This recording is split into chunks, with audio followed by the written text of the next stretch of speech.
Sunday morning, me and Enfield were going on our daily walk throughout town. Shortly, we ended up on a house that Enfield told me that she had a story to tell that had occurred just in front of it a couple days ago. Enfield begins to tell me that an evil-looking and deformed man had trampled a young girl. A large crowd wants to kill the deformed man for what he has done, but he compensates them with money.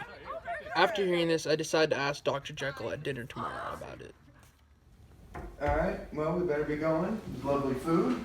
Thank you for the exceptional dinner party. Yeah, no problem. We do hope to see you again. Dr. Jekyll, I was going over your will and I noticed something strange. You left all your belongings to a Mr. Hyde. Listen, the situation with Hyde is exceptional. It cannot be solved by talking. Just know I can get rid of him whenever I want, and I just insist that you carry out my will and testament. Okay, no problem. Thank you. The next day I hear that a young man by the name of Mr. Hyde has beaten a man to death.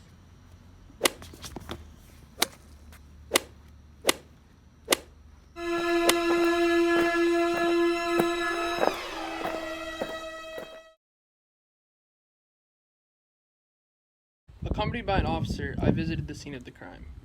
Upon arriving, the officer found a letter lying next to the dead man's body. He gave it to me, and I clearly saw that it was addressed to myself. Taking the letter and putting it in my pocket, I thought of bringing it to my clerk, Mr. Guess, who is a handwriting expert. When sharing the letter with my head clerk, Mr. Guess, who just happens to be a handwriting expert, at the same time a messenger happens to deliver an invitation written by Dr. Jekyll. Mr. Guest declares that the two pieces of writing were written by the same hand.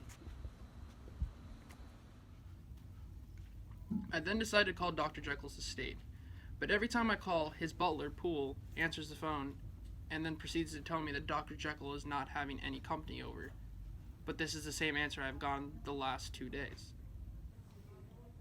Poole consistently keeps telling me that Dr. Jekyll is taking no guest visitors at the time. Every time I insist over the phone with Poole to let me see Dr. Jekyll, she tells me that he is very ill, just like Mr. Lanyon. I then decide to meet up with Dr. You know what, Edison? I'm dying soon, but you know what? Life was pretty great. I also heard that Dr. Jekyll's very sick too. Don't talk to me about Dr. Jekyll. We have a bad taste in our mouths for each other. What happened between you and Dr. Jekyll? It was a long story, but I won't get into that right now. You know what, though? Before I forget, there's a letter in my safe for you. I want you to have it after I die. Alright. Alright? The next day, Enfield and I were on our daily walk, and we saw Dr. Jekyll in his window and decided to ask him to come walk with us. Come out for a walk with us. He's acting really strange. That was strange. The next day, Poole calls me to tell me that Dr. Jekyll has locked himself in his room and is making unreasonable demands. Dr. Jekyll does not allow us to go in, but me and Poole think something's up, so we decide to break in. Upon entering the room, we found the body of a man lying on the floor. It's Mr. Hyde. He's committed suicide. We try to find Jekyll, but he's nowhere to be found. But I find a letter to me and a will from Dr. Jekyll. The letter told me to read Dr. Lanyon's narrative and everything would be explained. Thank you, Dr. Lanyon, for meeting me here. Do you have the stuff? Yes, I do. In Dr. Lanyon's letter to Utterson, Dr. Jekyll requests that Lanyon does a complicated favor for him. He's to meet a messenger with potions. Upon meeting the messenger, he finds out it's Mr. Hyde, and when Mr. Hyde takes the potions, he turns back into Dr. Jekyll.